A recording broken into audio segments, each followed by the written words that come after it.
ফের উদ্ধার হলো 12 ফুট দৈর্ঘ্যের কিং কোবরা সাপ। গরুমারা জাতীয় উদ্যান লাগোয়া রামসাই রেঞ্জের চটুয়া বস্তি এলাকা থেকে উদ্ধার করা হয়।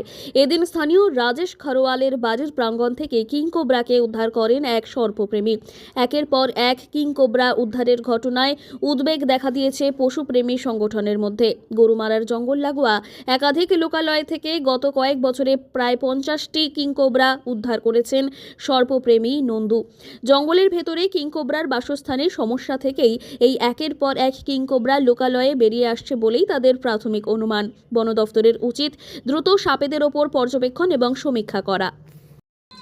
বসেছিলাম তো তখন সাপটা দেখছি। আমরা কলকাতা থেকে আসছি। আমার নাম দিব্যজ্যোতি মুখার্জি। বাবা মাকে নিয়ে এসেছি কলকাতা থেকে বেড়াতে।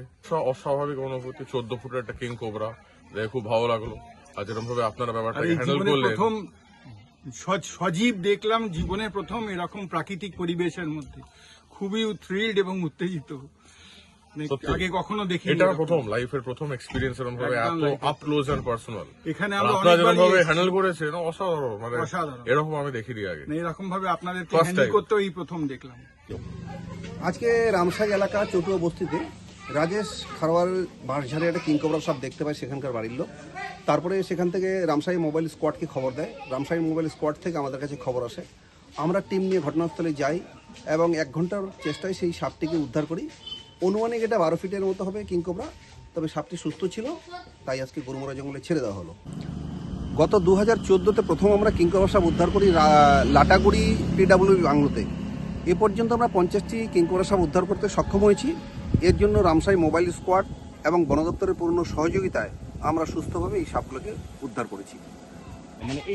না, আমাদের এটা উদ্ধার হয়েছে যেমন লাটাগুড়ি, তারপর হচ্ছে রামসাই, তারপর হচ্ছে টিলাবাড়ি, বিভিন্ন এলাকায় সেই এলাকাগুলোতে।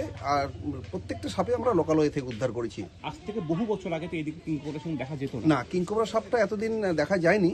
তো ইদানিং কিং কোবরা সাপ অনেকটাই বৃদ্ধি পেয়েছে। এর জন্য আমরা বন দপ্তরের সাথে এটা সার্ভে করার জন্য আমরা অনুরোধ করব যে এই কিং কোবরা সাপ লোকালয়ে কেন এত দেখা যাচ্ছে। এটার জন্য আমরা বন দপ্তরের কাছে আবেদন জানাবো যে এই সাপের উপরে যদি একটা সুমারি করা যেতে পারে, তাহলে আমরা সঠিক তথ্যটা আমরা পেয়ে যেতে পারি। প্রাথমিকভাবে কি মনে করছেন এত সংখ্যা বাড়ার কারণ কি? প্রাথমিকভাবে এটা মনে হচ্ছে অ্যাকচুয়ালি তো কিং কোবরা সাপ গভীরে থাকতে ভালোবাসে, তো জঙ্গলের কোনো না কোনোভাবে একটা ব্যাঘাত ঘটছে। সেই ব্যাঘাতটা কোথায় ঘটছে, কিভাবে ঘটছে, সেটাই পূর্ণ তদন্ত করা উচিত, সেটা বন দপ্তরে। আমাদের প্রাথমিকভাবে মনে হচ্ছে যে কিং কোবরার যে বাসস্থান, সেই বাসস্থানে কোনো রকম ব্যাঘাত ঘটছে। গত 2014-তে প্রথম আমরা কিং কোবরা সাপ উদ্ধার করি লাটাগুড়ি PWB বাংলোতে।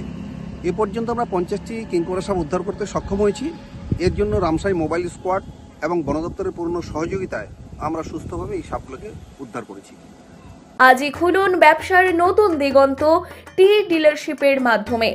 যোগাযোগ করুন 8514003002 অথবা 8250889475 নম্বরে। মেজার্স শাও ফার্টিলাইজার এবং অনন্যা টি, আপনার পাশে আপনার উৎসবে।